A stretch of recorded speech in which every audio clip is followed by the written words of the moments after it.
감사합니다. 오늘도 주님께서 허락하신 귀하고 복된 안식일에 아름다운 주님의 재단에 우리를 인도하여 주시옵시고 주의 귀한 은혜 가운데 아버지 앞에 예배하게 하심을 감사드립니다. 하나님 아버지, 이 시간 주님의 이름을 찬양하며 아버지 앞에 기도하며 우리의 온 마음과 정성을 다해 주의 앞에 예배드릴 때에 놀라운 주의 은혜를 체험하게 하여 주시옵시고 성령의 충만함으로 우리의 심령을 채우사 주의 나라를 보게 하여 주시옵소서. 이 시간 아버지 이름을 찬양할 때 놀라운 주의 축복의 문이 열리고 저 하늘의 문이 열리며 우리의 마음의 문이 열려서 온전히 주의 이름을 찬양하고 기도하는 복되고 은혜로운 시간 되게 하여 주시옵시고 주님 홀로 영광 받아 주시옵소서.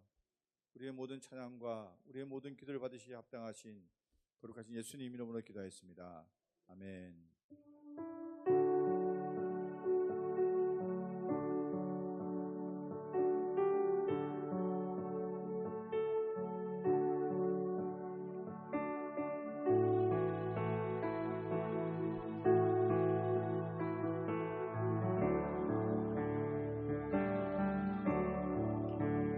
주의 주신 화평 믿음 얻기 위해 너는 정성껏 기도해나.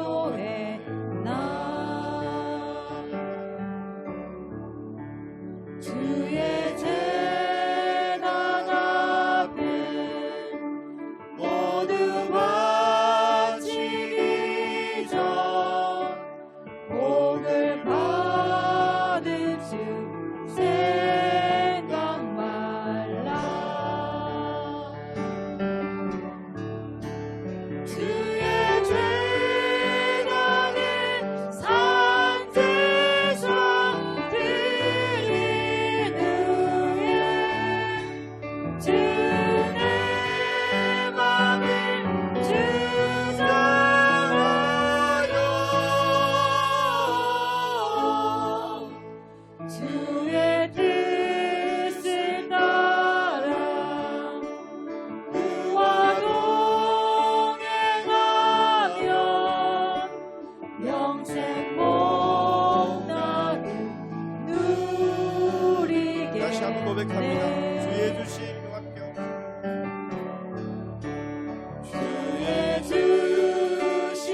걷지 말로다 영영하여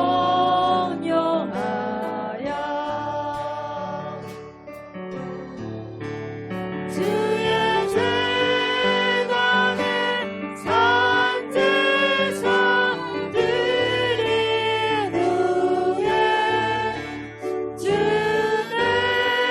맘을 주장하여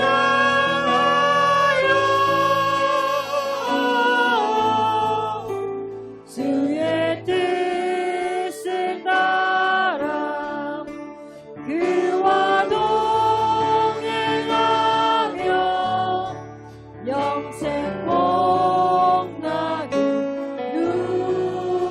누리겠네.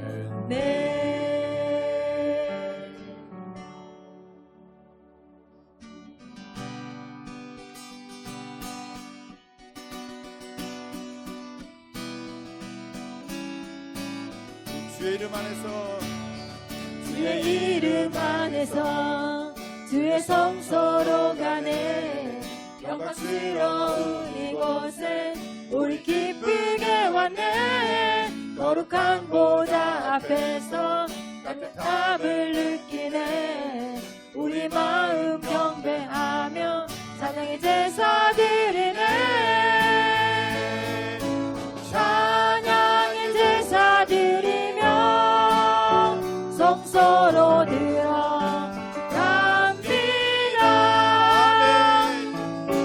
찬양의 제사 드리며 성소로 들어갑니다. 우리 모두 주님께 감사의 제사를 드리세. 우리 모두 주님께 기쁨의 제사 주의 말씀 드리세. 주시고 주의 말씀 주시고 우리 감사드리네. 주의 날개 그늘이 우리 피난처되네. 주의 길을 따르며 우리 주께 순종해. 모든 상황 속에서 제사드리네. 아멘. 찬양의 제사 드리며 성소로 들어갑니다.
앞을 멀리 떠나 길을 잃고 헤맬 때에 나의 길을 따라오사 신이 원하셨도다.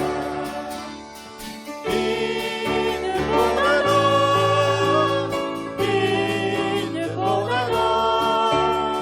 주의 흘리신 보혈로 이 세상의 모든 죄를 밝히시는 주의 보혈 성자 예수 그의 앞이 찬송하고 찬송하세. 주님 앞을 멀리 떠나 길을 잃고 헤맬 때에 나의 길을 따라오사 신이 구원하셨도다.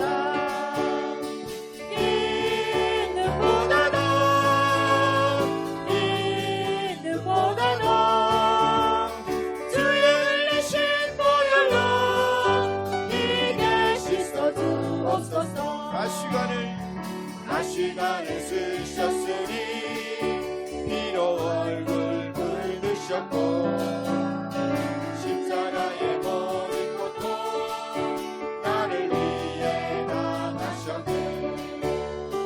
말로 형용할 수 없는 구세주의 구속하신 은혜와 크신 사랑 찬송하고 찬송하세.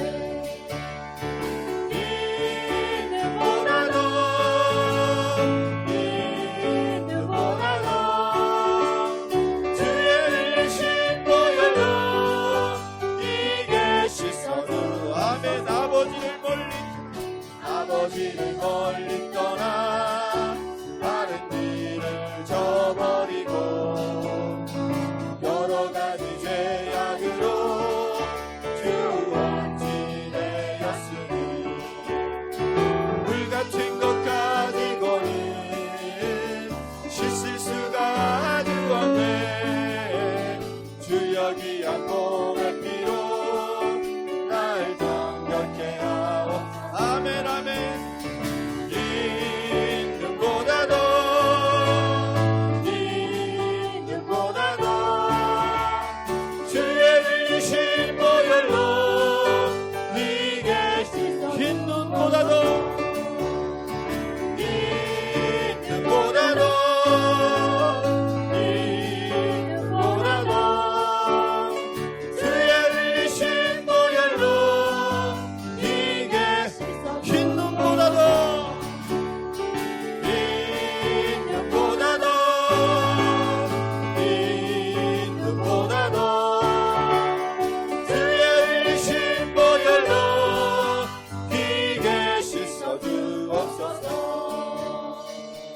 아멘 아멘 아멘 아멘.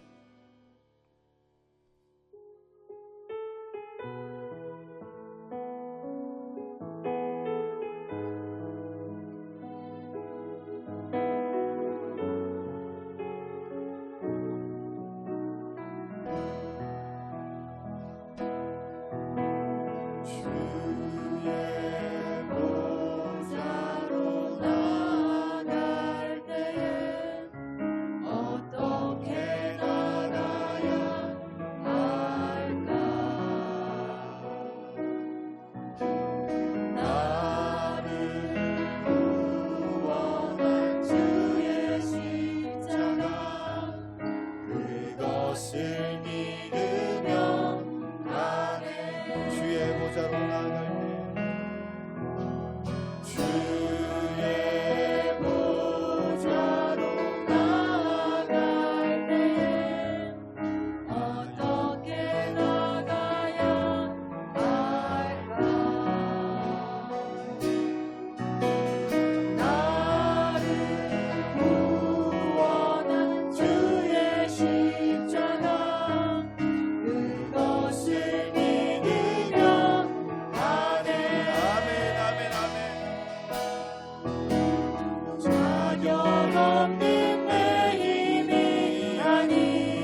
십자가의 보혈 완전하신 사랑 믿어 나갑니다.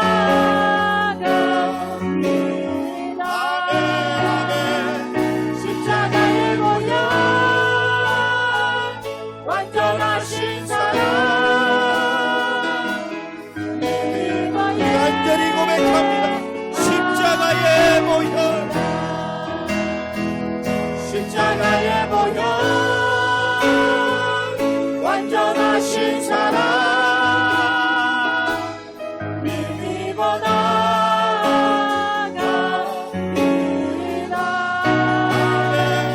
십자가의 보혈 완전하신 사랑 믿어 예배합니다.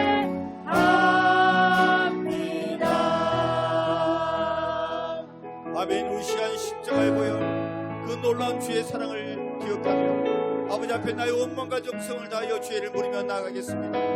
하나님 아버지, 시간 피 묻은 손길로 나를 만져주시옵시고 아버지 주의 손길로 나를 고쳐주시옵소서.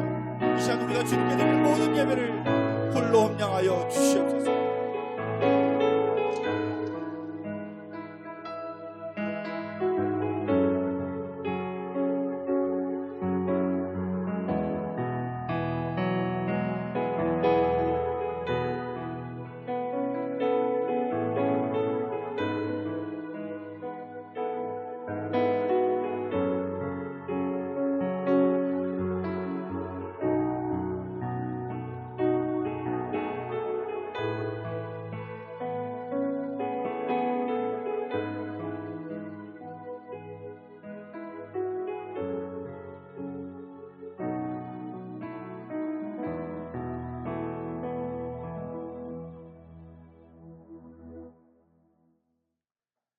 사랑하는 아버지 하나님, 오늘도 우리에게 거룩한 안식일을 허락하시고 하나님의 아름다운 제단 양문 제단에 나와서 주님 아버지 앞에 예배하게 하심을 감사드립니다.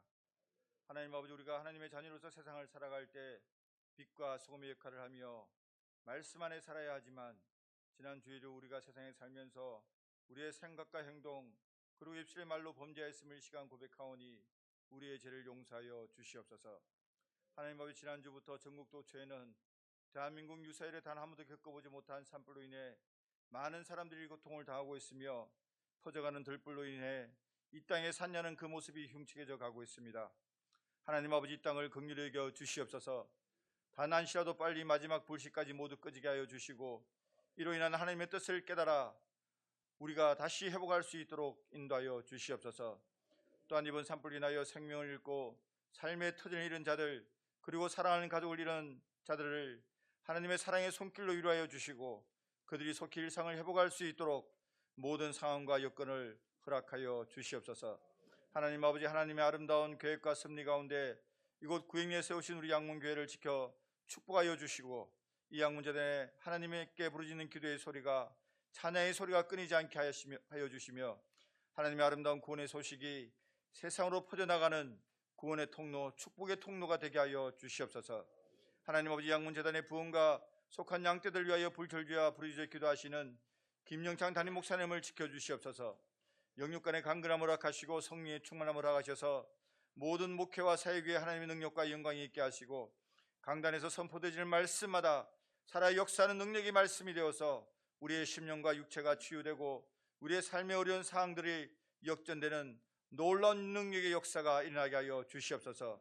또한 담임 목사님과 함께 교회를 세워나가는 이밀근 목사님, 김종옥 전도사님, 정서연 전도사님에게도 동일한 은혜를 내려주시고, 담임 목사님과 함께 양문제단을 세워나갈 때 그 모든 수고에 하나님 놀라운 축복으로 채워주시며, 더욱더 하나님 주신 사명을 잘 감당할 수 있도록 모든 생활 속에 모든 필요를 채우셔서 부족함이 없게 하여 주시옵소서. 하나님 아버지, 이전에 속해 있는 유초등부 학생의 청년대학부를 축복하여 주시옵소서. 이전에 속한 미래세대들이 하나님의 귀한 말씀과 은혜로 양육되어지게 하시고, 살아가는 동안 하나님의 임재와 예비하심을 그 삶을 통해 깨닫게 하시고, 이후로 성장하여 세상에 나가 살면서 하나님의 살아계심과 주 예수 그리스도 십자가 구원의 복음을 주를 알지 못한 자들에게 선포하는 전도자들이 되어서 주님 나라를 확장하여 가는 구원의 사명자들이 다 되게 하여 주시옵소서. 하나님 아버지 양문재단을 위하여 또한 하나님 나라 확정을 위하여 각자 맡은 바 소명을 각자의 자리에서 묵묵히 지키며 행하는 하나님의 양문의 일꾼들을 기억하여 주시기를 간절히 바랍니다. 각 주일학교 교사로, 성가대와 찬양으로, 방송실과 식당 봉사로, 안내와 운전, 그리고 각 구역 청소 등으로 헌신하고 봉사하는 아름다운 손길들을 기억하여 주시고 그들의 수고로 세워지는 모든 제사를 주님 흠량하여 주시옵시며 각 수고의 손길에 하나님의 놀라운 축복으로 30배, 60배, 100배로 갚아 주시옵소서. 하나님 아버지, 우리 양문재단이 2025년 표로 정한 더 영혼 구원의 제사 삼는 교회를 실천하기 위하여 많은 사업들을 계획하는 중에 있습니다.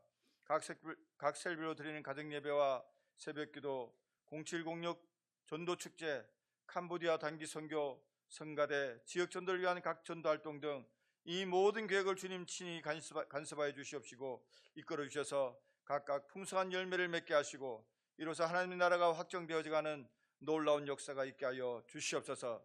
하나님 아버지, 이제 하나님의 귀한 말씀을 받고자 합니다. 담임 목사님을 통하여 하나님의 귀한 말씀이 선포되어질 때에 우리의 심령이 뜨거워지게 하시고 진리의 말씀에 우리의 삶의 모습을 비추고 적용하여 우리가 살아가는 삶을 살아가는 힘과 능력, 그리고 삶의 방향이 되게 하여 주시옵소서. 또한 하나님의 거룩한 이름을 찬양하는 할렐루야 성가대의 아름다운 찬양이 우리의 신앙 고백이 되게 하여 주시옵소서. 하나님 아버지, 이 시간 아버지 앞에 우리의 가장 겸손함과 진실함으로 그리고 경건함과 거룩함으로 예배드리기 원하오니 하나님 아버지, 이 시간 예배 중에 충만히 임재하시고 모든 영광, 모든 존귀 주님 홀로 받으시고 우리의 간절한 기도를 들어 주시옵소서. 거룩하신 예수님 이름으로 기도드립니다. 아멘.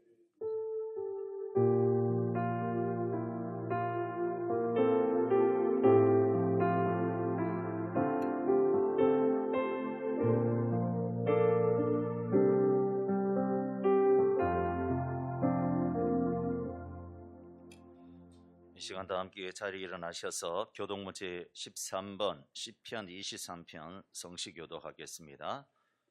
여호와는 나의 목자시니 그가 나를 푸른 풀밭에 누이시며 내 영혼을 소생시키시고 내가 사망의 음침한 골짜기로 다닐지라도 해를 두려워하지 않을 것은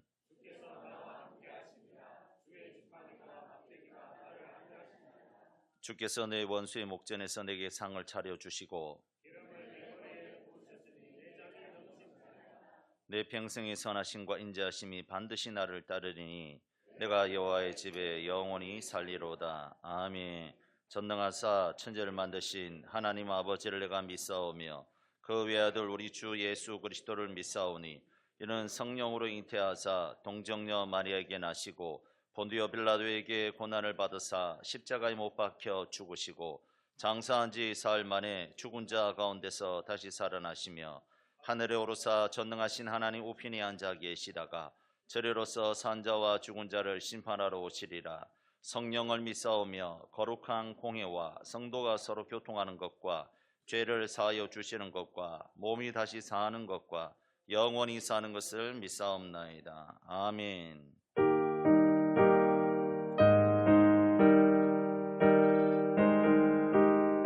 우리 박수 치면서 찬양하겠습니다. 주와 같이 길 가는 것 즐거운 일 아닌가. 우리 주님 걸어가시 발자 뒤를 밟겠네. 한 걸음 한 걸음 주 예수와 함께 날마다 우리 걸어가.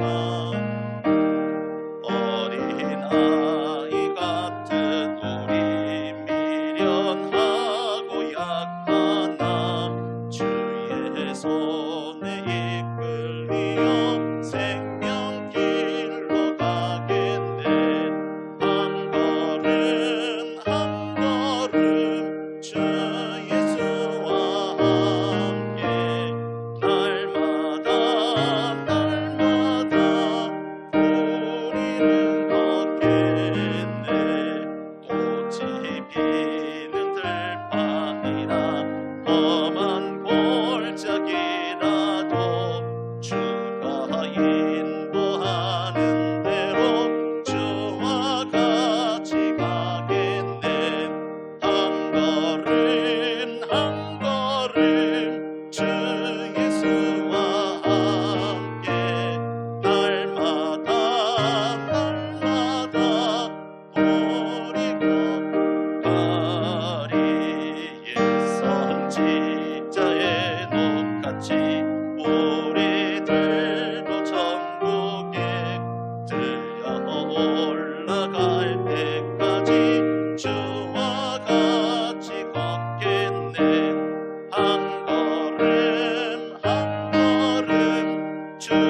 예수와 함께 날마다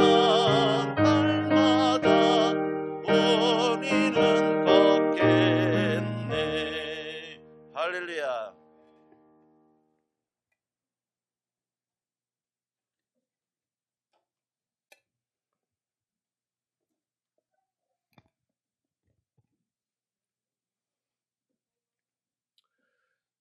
금일 저희들에게 주신 주님 말씀은 사사기 17장 7절에서 13절 말씀입니다. 사사기 17장 7절에서 13절 말씀.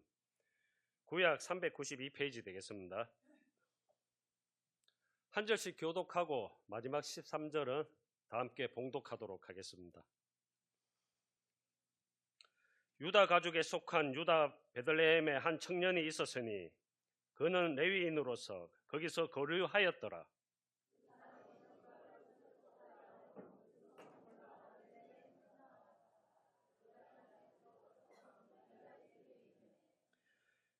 미가가 그에게 묻되 너는 어디서부터 오느냐 하니 그가 이르되 나는 유다 베들레헴의 레위인으로서 거류할 곳을 찾으러 가노라 하는지라.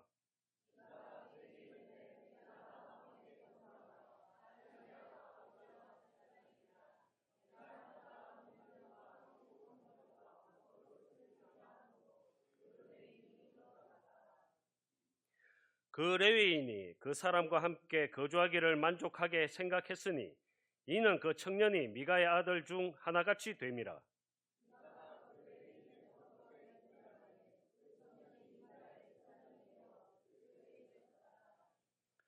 다 함께 봉독하겠습니다. 이에 미가가 이르되 레위인이 내 제사장이 되었으니 이제 여호와께서 내게 복 주실 줄을 아노라 하니라. 아멘. 교회 소식입니다. 교회 소식 전할 때 우리 할렐루야 성가대에 나와 주시기 바랍니다. 제자 훈련 모집하고 있습니다. 저한테 말씀해 주시면 감사하겠습니다. 셀비의 특별 새벽 기도에 우리 셀별로 잘 참석해 주시고 또 기도해 주셔서 감사합니다. 해당되는 셀은 살펴보시고 참여해 주시기를 바랍니다. 오늘 오후 예배는 묵호 중장단 초청 공연이 있습니다. 찬양 집회에 많이 참석하셔서 은혜로운 시간 되시기를 바랍니다. 4월 행사 있으면 다음 주는 재직회에 있습니다. 학습 세례식과 또 문답, 그 다음에 고난주간 특별 새벽 기도회, 교회 대청소가 4월 19일 날 토요일 오전 9시부터 있습니다. 성찬식이 4월 22일 부활주일에 있고 부활절 연합 예배가 4월 20일 주일 오후 2시 30분 언양교회당에서 있습니다. 부활절 연합 예배에 많이 참석해 주시기 바랍니다. 2025년도 캄보디아 단기 선교팀 모집합니다. 7월 28일 월요일부터 8월 2일 토요일까지 우리 캄보디아에 단기 선교 나갑니다. 여러 가지 뭐 성경 학교라든지 한글 교육이라든지 공사라든지 이런 사역을 하게 됩니다. 1인당 약 100만 원 정도 경비가 드는데 많이 참석하셔서 은혜로운 시간 되었으면 좋겠습니다. 나머지는 주보를 참조해 주시기 바랍니다. 이 시간 할렐루야 찬양대 할렐루야 성가대 하나님께 찬양으로 영광 돌리겠습니다.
할렐루야. 하나님께 영광의 박수 올려드립니다.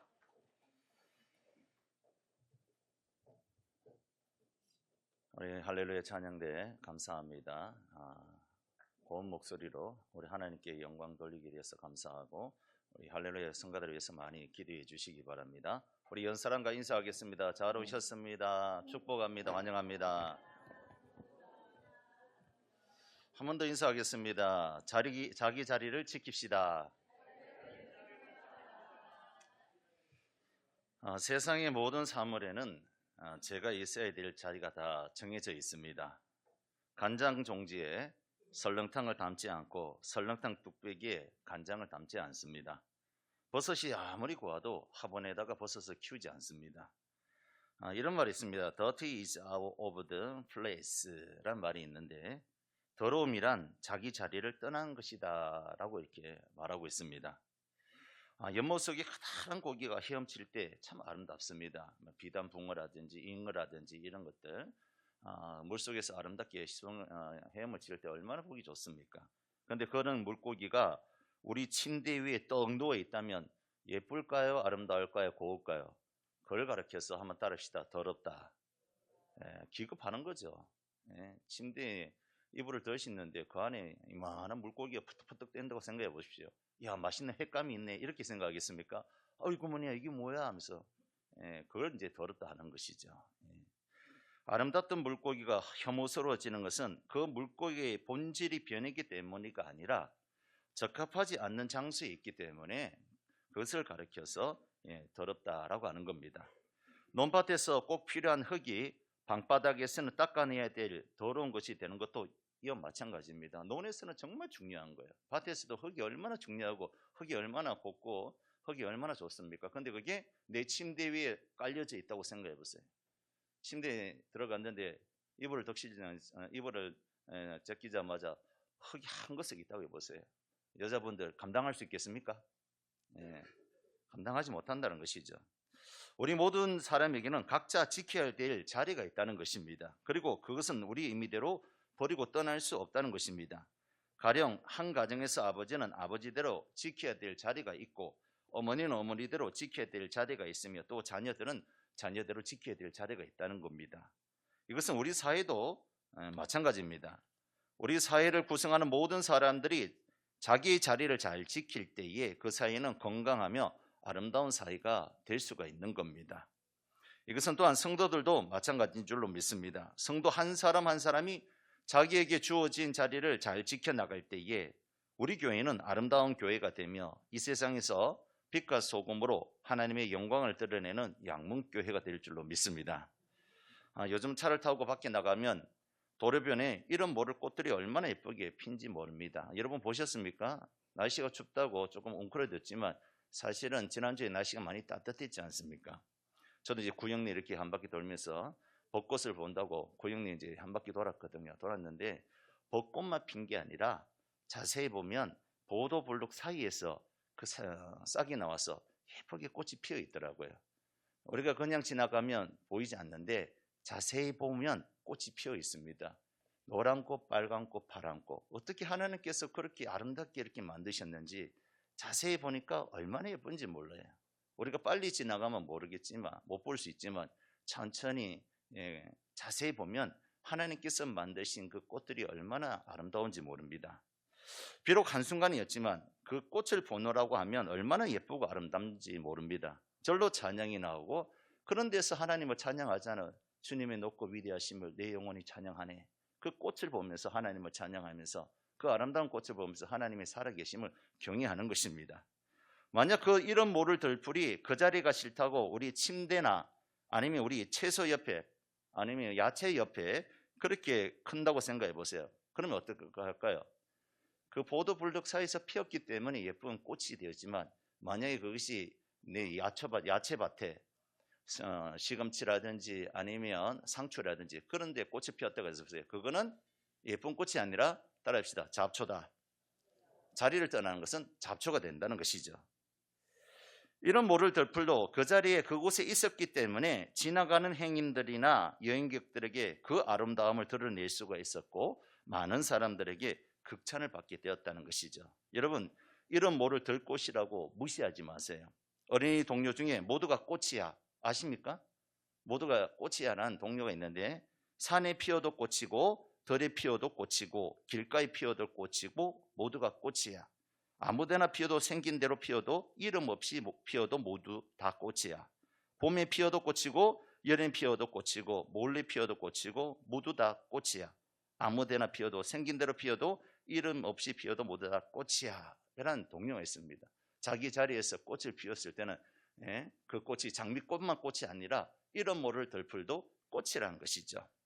사랑하는 성도 여러분, 인간적인 생각과 육신의 눈으로 보기에 더 좋은 곳을 찾아 돌아다니는 인생이 되지 말고 오늘 하나님께서 여러분들에게 머물라고 명하신 자리에서 그 자리가 어디인지를 깨닫고 그 자리를 지킬 수 있는 저와 여러분이 되어야 될 줄로 믿습니다. 오늘 우리는 사실은 사사기 17장 짧은 구절을 읽었지만 사실은 사사기 17장과 18장에 나오는 3명의 사람들을 살펴보면서 우리가 있어야 될 자리가 어떤 자리인지 그 말씀을 통해서 함께 은혜를 받고자 합니다. 오늘 본문에 먼저 보면 미가라는 사람이 나오는데 이 미가라는 사람의 가정에 돈을 도둑맞는 사건이 나옵니다. 17장 1절에서부터 보면 그 내용이 나오는데 웬 돈이 그렇게 많았는지 미가의 어머니에게는 은 1,100이나 되는 큰 돈이 있었습니다. 오늘날로 말할 것 같으면 4억 정도 됩니다. 4억 정도 돈을 가지고 있었다는 것이죠. 아마 남편이 유산으로 남겨두고 죽었을지도 모릅니다. 그런데 그 돈이 어느 날 없어졌어요. 4억을 도둑 맞았어요. 여러분, 내 주머니에 4억을 도둑 맞았으면 어떻게 마음이 어떨까요? 밤에 잠이 올까요? 잠이 오지 않겠죠. 도난당한 것 같아서 미가의 어머니는 있는 저주 없는 저주를 다 쏟아붓습니다. 내 돈 훔쳐간 놈은 벼락 맞아 죽어라. 이런 아마 저주를 퍼부었던 것 같아요. 얼마나 저주를 퍼부고 욕을 했는지 모릅니다. 그런데 이 돈을 훔쳐간 사람이 누굴까요? 도둑놈이 아니라 자기 아들이 이 돈을 가져갔던 거예요. 아마도 미가는 어머니 모르게 돈을 훔쳐 숨겨두었던 것 같습니다. 그러는 중에 어머니가 온갖 저주를 퍼붓는 것을 듣고는 그만 두려워졌습니다. 어머니를 생각해서가 아니라 저주가 임할까 봐 두려웠다는 것이죠. 그래서 그는 어머니에게 자신이 훔친 것을 자백하게 됩니다. 그러자 이번에는 곤란해진 사람이 아들이 아니라 그 어머니였던 거예요. 왜 그렇죠? 자기가 있는 욕 없는 욕, 자기가 있는 저주 없는 저주를 다 쏟아부었는데 그 대상이 누구였느냐? 자기 아들이었거든요. 하나님의 이름으로 저주를 선언한 상태에 있기 때문에 당황스러웠을 것입니다. 그래서 속히 미가 어머니는 조치를 취합니다. 그 조치를 취한 조치가 뭐냐? 바로 축복했다는 것이죠. 2절 하반절에 보니까 내 아들이 여호와께 복받기를 원하노라. 처음에는 어떤 욕을 했죠? 있는 저주 없는 저주. 내 돈 훔쳐간 놈 벼락 맞아 죽어라. 이렇게 얘기했는데 아들이 훔쳐갔다니까 이제는 말을 바꿔서 내 아들이 여호와께 복받기를 원하노라라고 했다는 것이죠. 그런데 그렇게 한 의미는 회개나 정직함에 대한 칭찬이 아니었던 겁니다. 저주를 선언한 상태였기 때문에 자기 아들이 저주를 받을까 봐 그 저주를 상쇄하기 위해 축복을 선언하는 그야말로 주술적인 행위에 지나지 않았다는 겁니다. 오늘도 그렇지만 당시 사람들은 신의 이름으로 저주를 하면 그 저주가 임한다고 생각했습니다. 그리고 그 저주를 풀기 위해서는 그에 상응하는 축복을 선언한다든지 아니면 신의 노여움을 달리 어떤 행위가 필요했다는 겁니다. 완전히 가나안식 종교지 않습니까? 성경이 이렇게 얘기하지 않는데 그 시대 가운데 그 가나안의 사람들은 그렇게 생각했다는 것이죠. 그래서 미가의 어머니는 속히 축복을 선언하는 신상을 만들어서 하나님께 드리고자 했던 겁니다. 그러면 저주가 풀려서 축복으로 바뀔 것 같아서 그랬던 겁니다. 여기서 발견되는 영적 상태를 정리해 보면 미가의 어머니의 돈을 훔친 것도 문제이지만 그보다 더 심각한 문제는 영적인 무지와 혼란이었다는 것이죠. 우리가 지금 읽었던 본문이 사사기 본문입니다. 사사기 시대가 그랬다는 거예요. 영적으로 굉장히 무지하고 혼란한 시대였다는 것이죠.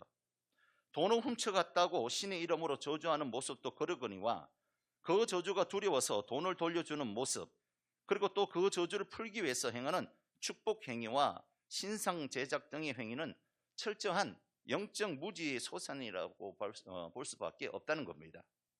그리고 미가와 그의 어머니는 은세공업자에게 은 200세겔을 주면서 그것으로 조각하여 만든 우상과 녹여서 부어 만든 우상을 만들어 달라고 부탁을 합니다.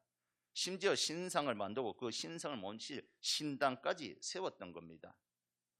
예수 믿지 않는 사람들이라면 아유 종교심이 특심하다, 믿음이 좋다 이렇게 생각하지만 우리 그리스도는 그렇게 생각하면 안 된다는 것이죠. 그리고 제사장이 입을 에봇도 만들고 드라빈도 제작하여 구색을 다 갖추었던 겁니다. 제사장도 임시 방편으로 자기 아들 중에 하나를 세워서 제사장으로 세웠다는 것이죠. 사사시대가 그랬다는 것입니다.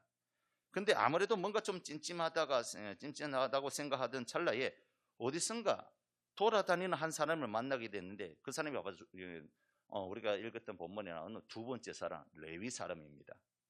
본문에 보면 유대 땅 베들레헴에서 거주하던 한 젊은 레위인이 먹을 것이 없어서 그곳에서 견디지 못하고 자기 몸 붙일 곳을 찾아 헤매다가 에브라임 산지 미가의 집에 이르게 되었습니다.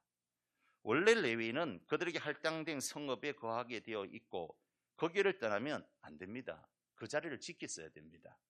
그런데 베들레헴은 레위 지파에게 할당된 성읍이 아니었습니다. 그렇다면 이 레위인은 잊지 않아야 될 곳에 머물러 있다가 또 돌아다니는 상황이 되었던 겁니다.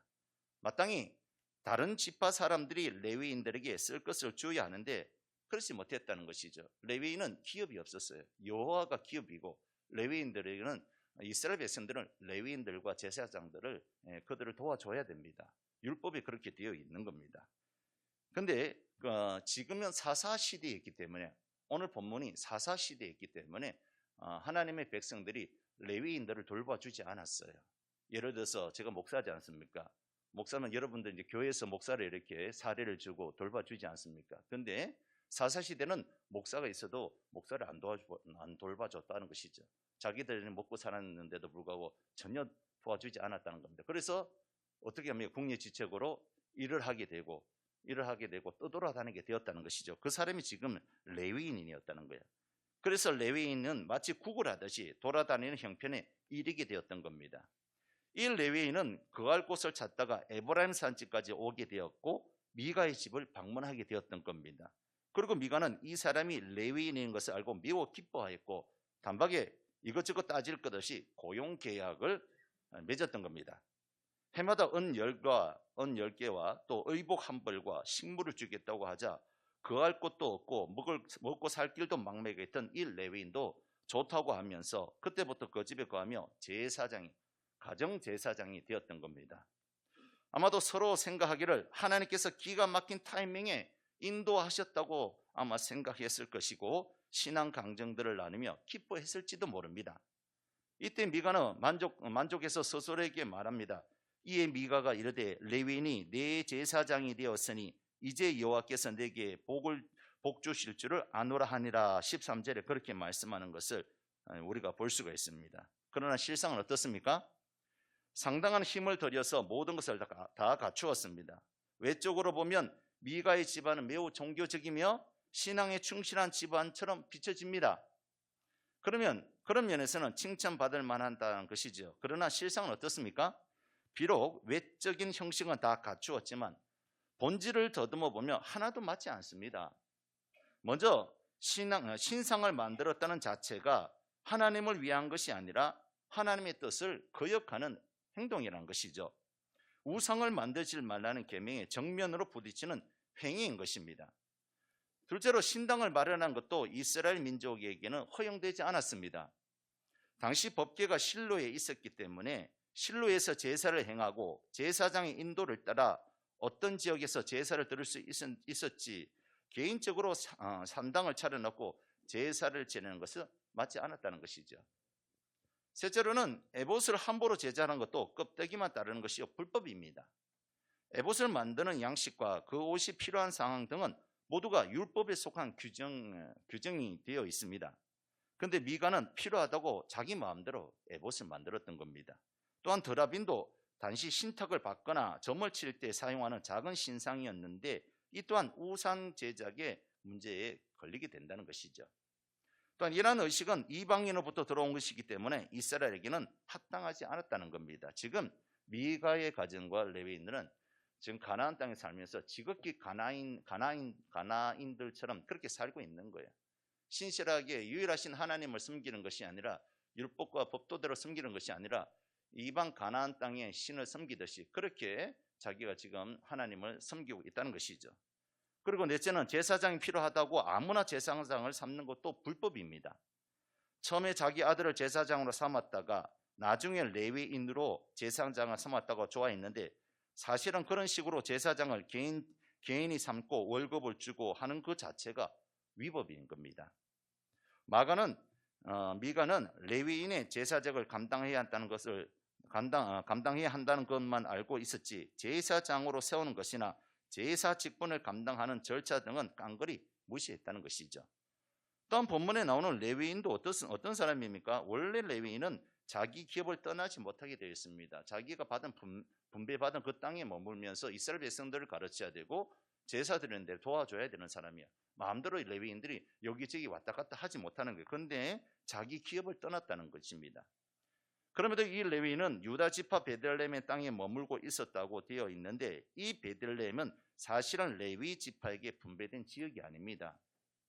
따라서 이 레위인은 어떤 연유에 있었든지 기업을 떠난 것이요. 이는 하나님의 지시를 어긴 것입니다. 물론 각 지파에서 레위 지파에 쓸 것을 공급하는데 이 일을 하지 않았기 때문에 어쩔 수 없는 일이라고 하지만 그러나 그렇다고 이렇게 떠돌아다니는 것에 대한 합당한 변명은 될 수 없다는 것이죠. 이처럼 본문에서 보여주는 미가 집안의 종교 행위는 이름만 여호와 하나님을 부르지 모든 것에서 하나님 뜻과 배치되는 모습을 적나라하게 우리에게 지금 보여주고 있다는 겁니다. 외적인 형식은 상당히 종교적이지만 내적인 안의 내용은 완전 철저히 비신앙적인 모습을 지금 보여주고 있다는 겁니다. 계속해서 우리가 읽지 않았지만 18장에 보면 한 지파가 나오는데 한번 따라합시다. 단지파 이야기인데 블레셋 족속의 압제를 피해서 자꾸만 북쪽으로 이주해서 단지파가 먹고 살 일이 막연해지자 자기 자리를 떠나버립니다. 원래 하나님께서 분배해 주신 땅이 있는데 그 땅은 블레셋과 가까이 있기 때문에 블레셋이 심심하면 쳐들어온 거예요. 여러분 사사기에 단지파에 속해 있는 사사가 누굽니까? 단지파에 속해 있는 사사 힘센 사람 있잖아요. 삼손이 단지파잖아요. 단지파에 나오는데 근데 삼손이 주로 누구하고 싸웁니까? 여자하고 싸우는 것이 아니라 블레셋. 그렇게 왜 블레셋하고 싸우느냐? 단지파 경계에 있기 때문에 블레셋이 심심하면 쳐들어오는 거야. 단지파에 쳐들어오니까 이 사람들이 이게 싫은 거예요. 자꾸 싫은. 그래서 어떻게 되냐면 북쪽으로 블레셋이 없는 북쪽으로 자꾸 올라갔다는 거. 원래 하나님께서 이스라엘 백성들은 하나님께서 분배해 준 땅에 거해야 되는 거예요. 그 땅에 거하고 그 땅에 더 확장시켜 나가야 되는데 이 단지파는 그러기 싫었다는 것이죠. 그래서 이 단지파가 북쪽으로 지금 자기의 기업이 아닌 그 북쪽으로 올라갔다는 것입니다. 여호수아가 이스라엘의 12지파에게 땅을 분배할 때 단지파에게 비교적 적은 땅이 할당된 것은 사실이지만 유다 지파가 소라와 에스다올 등 북쪽의 여러 성읍들을 단지파에게 주었고 에브라임 지파도 남쪽 성읍들을 주어 비옥한 땅을 가지고 있었습니다. 그리고 여훗과 브네브락과 요바에 이르는 또 다른 성읍도 단지파에게 속하였습니다. 그런데 이 땅의 대부분 블레셋과 아모리 족속이 차지하고 있는 땅이었어요. 따라서 이 땅을 단지파가 소유하기 위해서는 이들과 계속 싸워야 했습니다. 싸워야지 그 땅을 차지할 수가 있었어요. 그러나 그들에겐 철병거가 있어서 그들과 전쟁을 한다는 것은 그리 쉬운 문제가 아니었습니다. 이미 블레셋은 칼과 창과 이 철기 문화였거든요. 그런데 이스라엘은 그렇지 않았다는 겁니다. 또한 이것보다 더 큰 문제는 단지파 사람들이 가나안 주민들을 몰아내려는 열의가 부족했던 겁니다. 굳이 우리가 싸울 필요가 있을까? 더 좋은 땅이 있으면 그 땅으로 올라가자. 이렇게 해서 북쪽으로 올라갔던 겁니다. 따라서 가나안 거민들을 쫓아내는 데 성공하지 못했습니다. 오히려 아모리 족속이 단지파를 산지로 쫓아내고 골짜기 안으로 들어오는 것을 막고 허락하지 않았다는 것이죠. 반대 현상이 일어났던 거예요. 사실은 단지파가 아모리 족속과 가나안 족속을 자꾸 밀어냈어야 되는데 밀어내지 못하니까 오히려 반대로 아모리 족속과 가나안 족속이 단지파를 산 위로 올려보내는 겁니다. 그리하여서 단지파가 처음에 기업을 받은 땅은 평야나 골짜기가 많았음에도 불구하고 점점 그들의 땅이 좁아지게 되었던 겁니다. 이러한 단지파는 주어진 땅을 포기하고 원하는 땅으로 이주했다는 겁니다. 그게 바로 따라합시다. 라이스로 갔던 거예요. 그렇게 북쪽으로 올라가다가 우연히 미가의 집에 들른 이 단지파 사람들은 미가의 제사장을 회유합니다. 안 그래도 제사장이 없었는데 제사장이 없으니까 우리가 자꾸만 밀린다고 생각했기 때문에, 근데 라기스로 올라가다가 보니까 미가의 집에 보니까 제사장이 있는 거예요. 그것도 레위인이 있는 거예요. 그러다 보니까 네가 한 가정의 제사장이 되겠느냐 아니면 한 지파의 제사장이 되겠느냐라고 하면서 바로 이 레위인을 회유를 시켰다는 것이죠. 그러면서 한 가정의 제사장보다 한 지파의 제사장이 낫지 않겠냐고 설득하면서 레위인이 회유를 했고, 레위인도 그 회유에 기쁘게 받아들여서 단지파의 제사장이 된 겁니다. 결국 단지파는 원하는 땅을 얻습니다. 원하는 우상, 원하는 미가의 제사장을 다 얻게 되었다는 것이 오늘 우리가 읽었던 본문의 대략적인 내용입니다. 그렇다면 오늘 세 사건을 통해서 미가의 집과 레위인과 단지파, 이 세 가지의 사건을 통해서 우리에게 주시고자 하는 교훈이 뭘까요? 그 첫 번째는 세 부류의 사람들의 공통점은 자기 자리를 지키지 않고 떠났다는 겁니다. 한번 따라해 봅시다. 자기 자리를 지키지 않고 떠났다. 세 부류의 사람의 공통점은 자기 자리를 지키지 않고 떠났다는 겁니다. 미가의 가정은 믿음의 가정에서 떠나 자기 멋대로 하나님을 섬겼다는 겁니다. 그리고 레위 사람도 생활고 문제 때문에 자신의 자리와 위치를 떠났다는 겁니다. 그리고 단지파 역시 하나님이 분배해 주신 땅을 지키며 살아야 했었는데 결국 이방 민족의 거센 반발과 침략으로 자기들의 땅을 떠나 다른 땅을 찾고 떠났다는 겁니다. 두 번째, 그렇다면 이들이 떠나게 된 동기가 뭘까요? 이들이 떠나게 된 동기는 겉으로 볼 때는 단순히 먹고 사는 문제와 그리고 복을 받으려는 문제와 그리고 더 좋은 자리를 얻기 위해서 자리를 떠난 것처럼 보입니다. 그런데 이것이 영적으로 보면 어떨까요? 영적으로 보면 저들이 떠나게 된 동기가 단순히 먹고 사는 문제와 복을 받는 문제와 더 좋은 자리를 얻기 위해서기라보다는 먼저 저들은 말씀을 떠났기 때문에 자기 자리를 떠나게 되었다는 것이죠. 한번 따라해 봅시다. 말씀을 떠났기 때문이다. 이게 영적으로 봤을 때는 그렇다는 겁니다. 단순히 먹고 살기 때문에 그런 게 아니죠. 룻기스에도 보세요. 엘리멜렉과 나오미 보세요. 베들레헴에 흉년이 들었을 때 액면상으로 봤을 때는 베들레헴에 흉년이 들었기 때문에 떠났다고 했지만 영적으로 그들이 말씀을 떠났기 때문에 하나님을 떠났기 때문에 떡집이었던 베들레헴을 떠나 모압 땅으로 내려갔던 겁니다. 오늘 세 부류의 사람도 똑같다는 것이죠. 룻기도 사사기 시대고 지금 이 시대가 말하는 것이 뭐냐? 저들이 액면상으로는 먹는 문제, 복 받는 문제, 좋은 자리 얻기 위해서보다는 저들의 마음속에 하나님 말씀이 떠났기 때문에 자기 자리를 떠나게 되었다는 겁니다.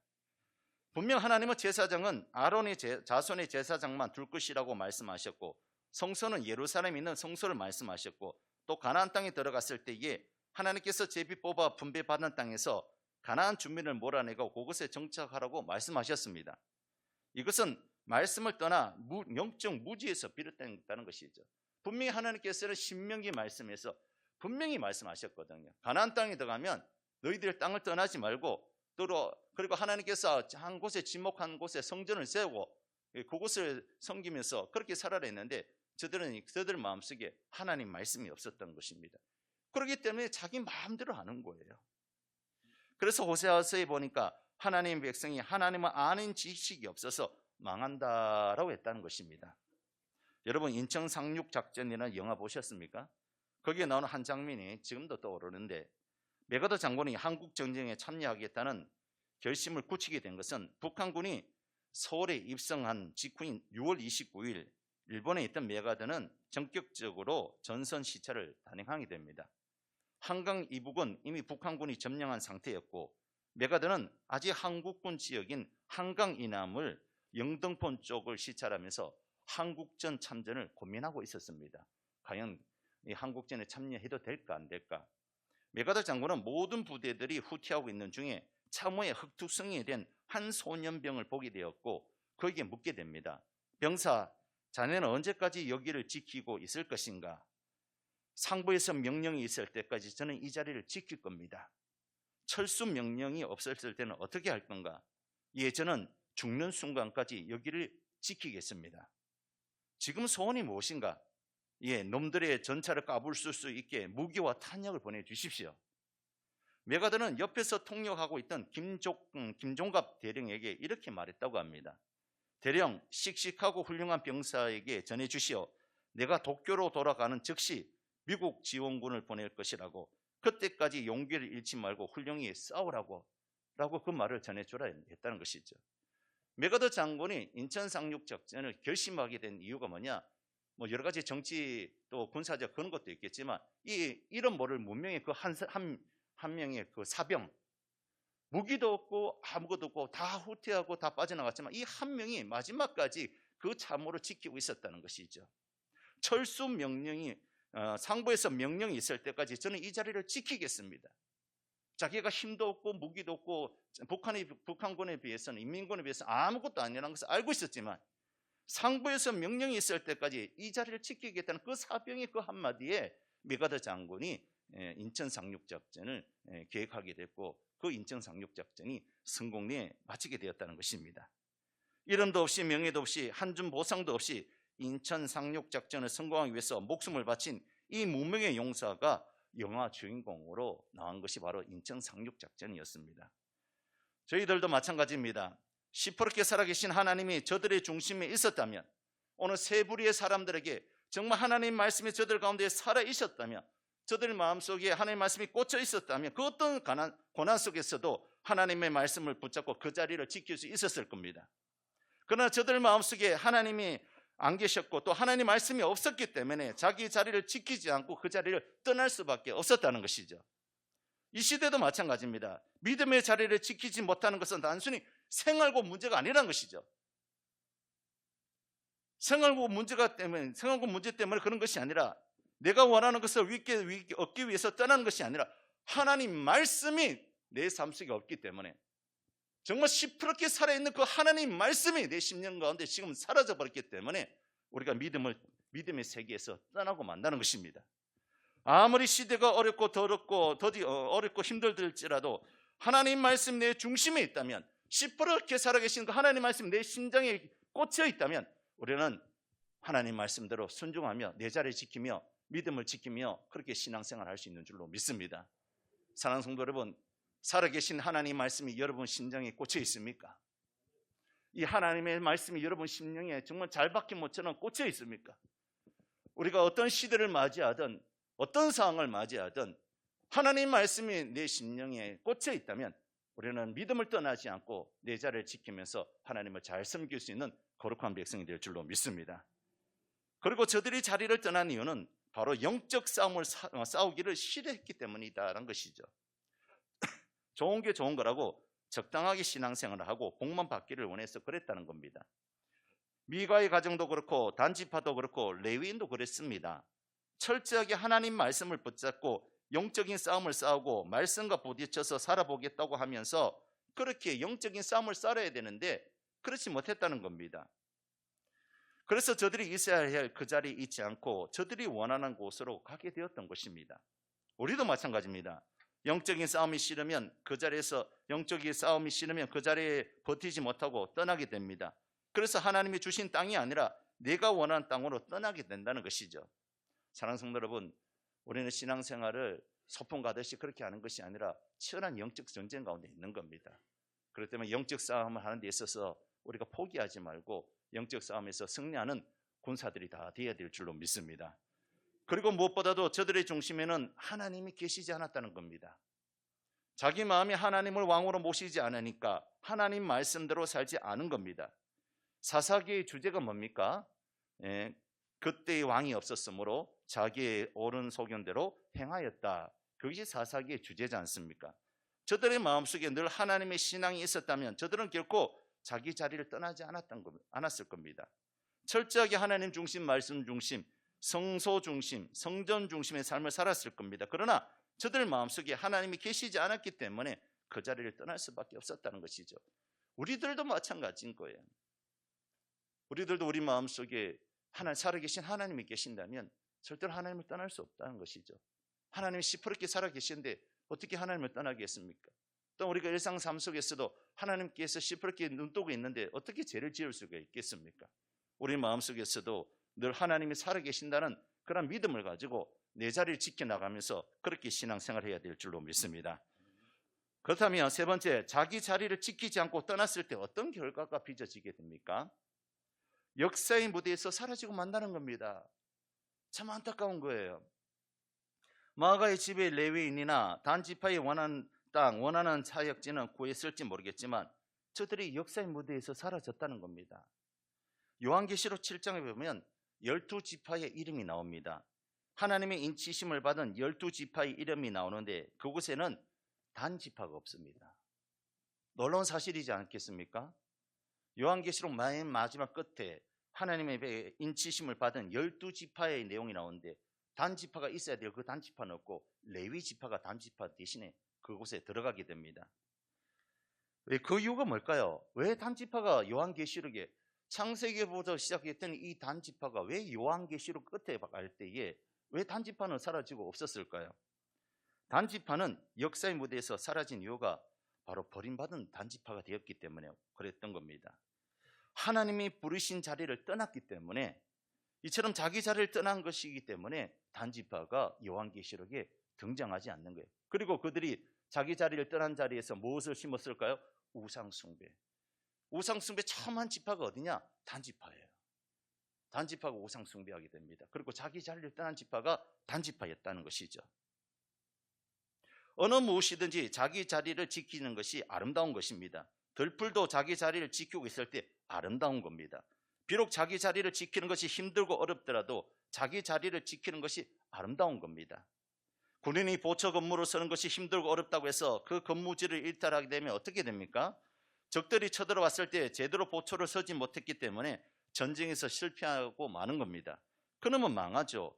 그러면 나라를 지킬 수가 없는 겁니다. 이처럼 가정에서도 아버지는 아버지 자리를 지켜야 됩니다. 어머니는 어머니 자리를 지켜야 되고 목회자는 목회자의 자리를 지켜야 되고 성도는 성도로서 기도의 자리, 말씀의 자리, 은혜의 자리, 예배의 자리를 지켜야 될 줄로 믿습니다. 이런 것이 싫고 내가 원하는 것을 하고 싶고 내가 바라는 것만 하기 위해서 믿음의 자리를 떠나면 결국 망하고 만다는 것이죠. 그러므로 사랑하는 성도 여러분, 자기 자리를 지키는 것이 아름다운 것인 줄 믿으시기 바랍니다. 구강신이라는 사람이 있는데 이 사람이 시를 한 편 쓰였는데 꽃자리라는 시를 썼습니다. 한번 제가 읽어드릴게요. 반갑고 고맙고 기쁘다. 앉은 자리가 꽃자리니라. 내가 시방 가시방석처럼 여기는 너의 앉은 그 자리가 바로 꽃자리니라. 앉은 자리가 꽃자리니라. 앉은 자리가 꽃자리니라. 내가 시방 가시방처럼 여기는 너의 앉은 그 자리가 바로 꽃자리니라. 시인은 내가 앉은 그 자리가 내가 있어야 될 자리라고 얘기한다는 것이죠.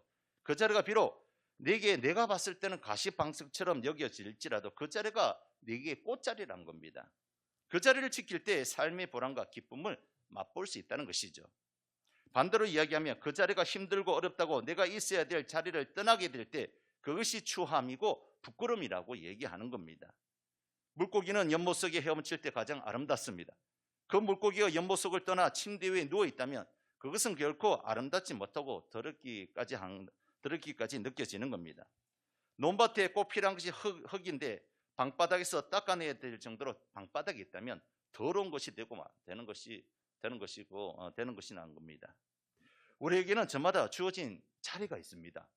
그것이 바로 하나님께서 주신 자리요, 하나님 뜻을 이루어드리는 자리인 것입니다. 하나님께서 주신 그 자리를 우리가 지켜나갈 때 성도는 아름다운 성도가 될 수가 있다는 것이죠. 사랑하는 성도 여러분, 춘풍이 부는 봄이 왔습니다. 춘풍이 불 때 영풍도 불어야 될 줄로 믿습니다. 무슨 말입니까? 봄바람이 불 때 성령의 바람도 같이 불을 때 우리가 성령의 충만한 은혜를 받을 줄로 믿습니다. 춘풍이 부는 봄을 맞았기 때문에 이제 저도 꽃밭을 만들려고 합니다. 그렇게 생각하면 저 옆에 꽃밭을 이제 생각하게 되는데 원래는 저 옆에 있는 꽃밭보다는 본당의 꽃밭을 좀 만들려고 합니다. 그럼 목사님, 본당에 화분들이 많아지겠네요. 그 말이 아니라 저와 여러분들이 꽃이란 겁니다. 하나님 봤을 땐 꽃이란 것이죠. 그래서 여러분의 꽃자리가 어디냐? 저 옆에 있는 본당 옆에 있는 텃밭이 꽃자리가 아니라 본당의 자리가 꽃자리인 것입니다. 이 꽃자리에 여러분 꽃을 좀 피워야 되지 않겠습니까? 여러분 하늘나라의 정원은 어디에 있을까요? 예배당, 이 자리가 정원인 줄로 믿습니다. 내가 앉은 자리가, 여러분 앉은 자리가 꽃자리인 거예요. 꽃자리. 그 꽃자리에서 꽃을 피워야 되는데 여러분 어디에 꽃을 피우려고 합니까? 노래방에서 꽃을 피우겠습니까? 카바레 가서 꽃을 피우겠습니까? 불법이 성한 곳에 가서 꽃을 피우겠습니까? 우리는 내가 있어야 될 이 자리에서 꽃을 피워야 될 줄로 믿습니다.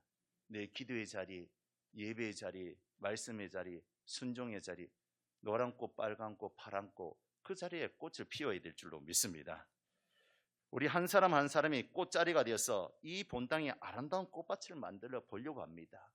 우리 하나님께서 하늘에서 보시고 얼마나 예쁠까요? 우리도 꽃을 피는 것을 보세요. 유채꽃이라든지 아니 벚꽃 보는 것 보세요. 얼마나 예쁘고 감탄합니까? 우리 하나님께서도 하늘에서 양문교회를 보고 태화교를 보고 다음 공동체를 봤을 때 꽃이 피어야 되잖아요.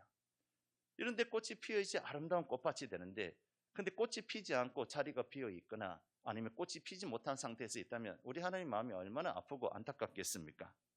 있는 힘껏 한번 꽃 피워보는 저와 여러분이 되었으면 좋겠습니다. 내 평생 예수 믿으면서 연약하여 신앙생활 잘 못했지만 언제나 그랬듯이 지금이 제일 중요한 때인 것입니다. 우리는 하나님 나라의 심으는 꽃입니다. 우리는 꽃자리에 꽃을 피워야 되는 꽃인 것입니다. 봄에 어른 대지를 뚫고 나와서 있는 흰꽃, 빨간 꽃, 파란 꽃, 노란 꽃을 피워 온 세상을 아름답게 만들듯이 우리도 내 자리, 꽃자리에서 꽃을 피울 수 있는 우리 성도들이 되어야 될 줄로 믿습니다. 말씀을 맺겠습니다. 안중근 의사의 아들 안준생이가 있습니다. 1909년 하얼빈역에서 이토 히로부미를 처형한 애국지사의 아들이었습니다. 근데 30년 후에 1939년 조선 호텔에서 이토의 아들 이토 분기치에게 아버지를 대신해서 사과한다라고 했습니다. 일제는 이것을 대대적으로 홍보했습니다. 안중생은 나중에 미나미지로 조선 총독의 양아들이 되어 용돈도 받고 살아가기도 했습니다. 비난이 심해지자 안준생은 이렇게 말했습니다. 나는 호부견자라 하더라. 나를 호부견자라 하더라. 호랑이 아버지에게 개자식이란 말입니다. 호부견자. 그러면서 그럼 나더러 어떠란 말이냐? 죽으란 말이냐? 아버지는 나라의 영웅이었지만 가족에게는 재앙이었다. 반면 나는 나라에게는 재앙이지만 가족에게는 영웅이었다라고 했던 겁니다. 여러분 이해가 됩니까?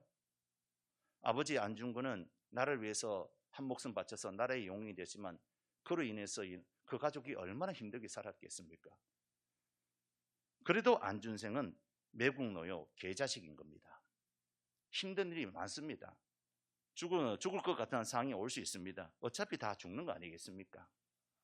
여러분 반면에 주기철 목사님 한번 보십시오. 주기철 목사님 감은 어떻습니까? 신앙을 지키겠다고 노모와 부인과 자식들 돌볼 시간도 없이 그렇게 항상 살다가 형장에 이슬로 사라져 버렸습니다. 안중근 의사랑 가정이 비슷합니다. 아버지는 교계의 영웅이었지만 가족에게는 재앙이었습니다. 얼마나 그 가족이 힘들었을까요? 충분히 그 자리를 떠날 수 있었지만 그렇지 않았습니다. 주기철 목사님이 그렇게 순교했다고 교계에서 그 가족을 돌봐줬을까요? 천만의 말씀입니다. 주기철 목사님이 그렇게 순교했지만 교계는 아무도 그의 가족들을 돌봐주지 않았습니다. 주 목사님이 순교한 후에 사모님이 해방 후에 유방암으로 돌아가십니다. 그리고 난 후에 누구 하나 돌아봐 주는 자가 없이 자식들이 뿔뿔이 흩어져서 고아원으로 다 보내집니다. 공장으로 갈 수밖에 없었고 폐병에 걸려서 노숙자처럼 길거리에서 죽을 뻔했고 6개월을 꺾이면서 얼마나 많은 고생을 했는지 모릅니다. 아버지는 영웅이었지만 가족 모두는 형편없게 그렇게 살았다는 것이죠. 그러면 안중생처럼 그렇게 일본에게 붙을 수 있잖아요. 근데 주기철 목사님 자녀들은 그렇지 않았습니다. 우리 아버지도 남들처럼 적당히 살면 되는데 무슨 일사각오의 정신으로 산다고 그 믿음의 자리를 떠나지 않고 살다가 순교하셨고, 그 순교의 자식들은 무슨 죄가 있어서 이런 고생을 하느냐 하면서 원망하면서 얼마든지 그 자리를 떠날 수 있고 남들처럼 아니면 안중생이처럼 호부견자 내가 차라리 개가 되어도 내 가족은 건사하겠다, 그런 마음으로 그 믿음의 자리를 떠날 수 있었는데도 불구하고 떠나지 않았다는 것이죠. 자녀들이 아버지의 믿음을 따라 끝까지 그 꽃자리, 자기 자리를 지켜나갔다는 겁니다. 그러니까 그의 후손들이 몇 대가 지나서 얼마나 복을 받았는지요. 주기철 목사님의 자녀들은 총 4남입니다. 1남은 주영진 전도사로서 일제시대 때 순교했습니다. 2남 주영만은 모릅니다, 어떻게 됐는지. 3남 주영혜는 장로님이 되셨습니다. 4남 주강조 장로님이 되셨습니다. 이 주강조 목사님 밑에, 주강조 장로님 밑으로 손자 주성준 목사님은 지금 인천의 주한 장로교회 담임 목사가 되었습니다. 주영혜 장로 세 딸 모두 다 사모, 사위는 다 목사들입니다. 정손자들로 다 주의 종을 지금 주의 종의 길을 걸어가고 있는 겁니다. 믿음의 자리를 지켰더니 그 자리가 꽃자리가 됐다는 것이죠. 주기철 목사님의 자녀들도 그 믿음의 자리를 싫다고, 안중근 의사의 아들처럼, 안준생처럼 나는 이 자리가 싫다고 그 자리를 떠나버렸다면 안준생은 그 이후의 자녀들이 어떻게 되는지는 모릅니다. 그 후손들이 어떻게 되는지는 모릅니다. 그리고 그 후손들이 지금 우리나라에 얼굴을 들고 다닐 수가 없는 거예요. 근데 주기철 목사님의 자녀들 보세요. 끝까지 자기 자리가 꽃자리인 줄로 믿고 그 자리를 지켜나갔더니 하나님께서 이 마지막 때에 귀하게 쓰임받는 것을 볼 수가 있는 것입니다. 힘들어도 소명의 자리를 지켜야 될 줄로 믿습니다.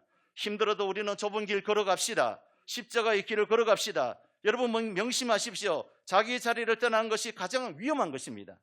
힘들어도 예배의 자리, 기도의 자리, 성도의 자리, 봉사의 자리, 섬김의 자리, 직분의 자리, 아버지의 자리, 어머니의 자리, 회사에서는 직급의 자리를 떠나지 말고 그 자리를 지켜야 될 줄로 믿습니다.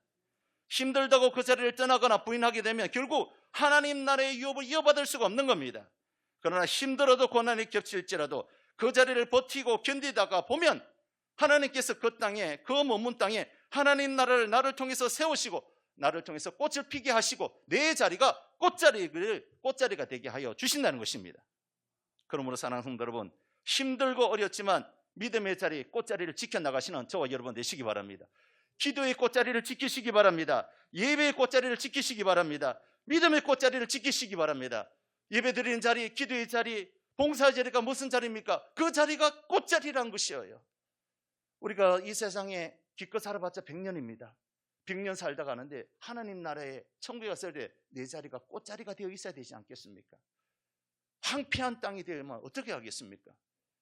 천국에서 꽃자리를 만들기 위해서는 이 땅에서 내가 머문 자리, 그 믿음의 자리를 끝까지 지켜나갈 때 그 천국의 자리가 꽃자리가 될 줄로 믿습니다. 이 땅에 하나님께서 우리를 꽃씨를 심었다는 것을 꼭 기억하고 이 꽃이 피는 순간이 하늘나라에서는 내 자리가 꽃자리로 변했다는 것을 사실 믿고 오늘도 섬기는 것이 힘들고 예배드리는 것이 힘들고 기도하는 것이 힘들지만 끝까지 내 자리를 지켜나가서 하늘에서 아름답게 꽃자리를 만들어 나갈 수 있는 우리 양문의 모든 권속들 되시기를 예수님의 이름으로 축원합니다. 우리 찬양하고 함께 기도하도록 하겠습니다. 모든 상황 속에서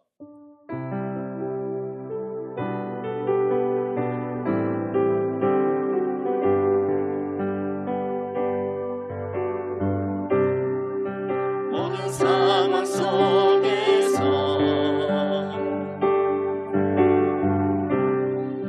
주를 찬양할지라.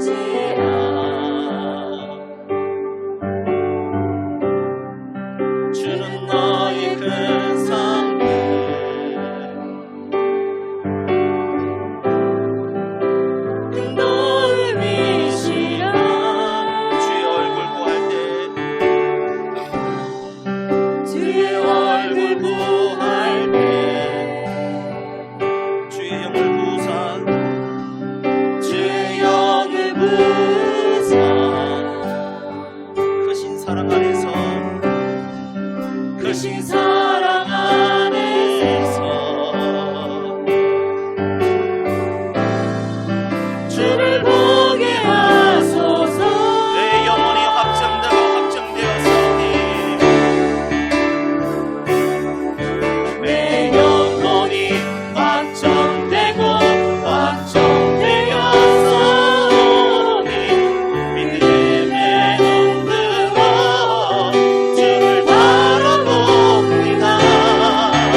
기도합시다. 여러분이 지금 앉은 자리가 꽃자리라는 것을 기억하시기 바랍니다. 여러분 믿음의 자리에서 떠나버리지 않습니까? 여러분 봉사의 자리에서 떠나버리는 것은 아닙니까? 여러분 기도의 자리에서 떠나버리는 것은 아닙니까? 여러분이 있는 자리가 꽃자리인 것입니다. 하늘나라의 꽃자리라는 것을 기억하여서 하나님 아버지 내 자리를 지켜나가게 하여 주옵소서. 힘들고 어렵고 여러가지 아버지 믿음으로 살아갈 때에 힘들지만 내 자리가 꽃자리라는 것을 기억하여서 이 자리를 지켜나갈 수 있도록 믿음을 달라고 주님 이름 한번 부르고 기도하겠습니다. 주여. 하나님 아버지, 우리가 어떤 상황 가운데 있을지라도 내 자리가 꽃자리라는 것을 기억하여서 믿음의 자리를 차지하는 저희들 되게 하여 주시옵소서. 하나님 아버지, 자기 자리를 지켜나가게 하여 주시옵소서. 말씀을 떠나지 않게 하여 주시옵소서. 말씀 붙들게 하여 주시옵소서. 믿음 붙들게 하여 주시옵소서. 우리가 있는 자리가 꽃자리라는 것을 기억하게 하여 주셔서 하나님 믿음 생활이 힘들고 어렵지만 아버지 하나님이여 그 자리를 지켜나가는 저희들 되게 하여 주시오. 하나님 나라의 꽃을 피울 수 있는 저희들 될 수 있도록 주님 도와주시기를 원합니다. 하나님 나라의 빨간 노랗고 파랗고 꽃자리를 만들어 가시고 양봉교의 꽃밭을 만들어 나가는 저희들 되게 하여 주옵소서. 믿음의 자리를 지키게 하여 주시옵소서. 헌신의 자리를 지키게 하여 주옵소서. 봉사의 자리를 지키게 하여 주시옵소서. 하나님 아버지여 그 자리를 변하지 않고 지킬 때에 꽃이 피며 아름다운 꽃밭이 만들어질 때 주여 역사여. 내 영혼이 확정되고 확정되어 싸우니 믿음에 눈들어 주를 바라봅니다. 내 영혼이 확정되고 확정되어 싸우니 믿음에 눈들어 주를 내 영혼이 확정되고 내 영혼이 확정되고 확정되어 싸우니 믿음에 눈들어 주를 바라봅니다. 내 영혼이 확정되고 확정되어 싸우니 믿음에 눈들어 주를 바라봅니다. 하나님 아버지, 양문교회에 꽃씨를 심은 줄로 믿습니다. 성도 한 사람 한 사람이 하늘나라의 꽃인 줄로 믿습니다. 내 자리를 떠나지 않게 하여 주시옵소서. 내 기도의 자리, 내 예배의 자리, 내 헌신의 자리, 내 충성의 자리, 내 가정에서 아버지와 어머니와 아들의 자리, 딸의 자리, 또 직장에서의 내 자리가 있는 줄로 믿습니다. 아버지, 내 자리를 떠나지 않고 힘들고 어려울지라도 믿음의 길을 포기하지 않게 하여 주시고 기도의 길을 포기하지 않게 하여 주시고 예배드리는 것을 포기하지 않게 하여 주시옵소서. 아버지, 끝까지 내 자리를 지켜나갈 때에 양문의 화단이 꽃이 필 줄로 믿습니다. 천국에 가면 양문교회에 화단이 있는 줄로 믿습니다. 그곳에 우리가 하나님 아버지 우리의 꽃자리라는 것을 꼭 기억하게 하여 주시어서 이 땅에서 꽃을 피울 때에 천국의 하단에서도 꽃이 필 줄로 믿사오니 우리가 있는 자리에서 최선을 다해서 내 자리를 지켜나가며 믿음의 자리, 기도의 자리, 예배의 자리를 지켜나가는 우리 성도들이 될 수 있도록 믿음을 더하여 주시옵소서. 하나님이 살아계신다는 것을 확실하게 믿게 하여 주시옵소서. 주의 말씀을 우리의 신비에 날마다 새기게 하여 주시옵소서. 하나님을 두렵고 떨림으로 믿게 하여 주시고 항상 코람대회의 신앙을 가지고 살아가는 저희들 되게 하여 주옵소서. 아버지 하나님, 이 시대의 안중생이가 되지 않게 하여 주시옵시고 아버지 하나님, 주기철 목사님의 자손들처럼 끝까지 믿음의 길을 지켜나갈 때에 내 자리가 꽃자리가 될 줄로 믿사오니 하나님 꽃자리를 만들어 나가는 저희들 될 수 있도록 도와주시옵소서. 감사하며 예수님의 이름으로 기도드리옵나이다. 아멘.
감사합니다.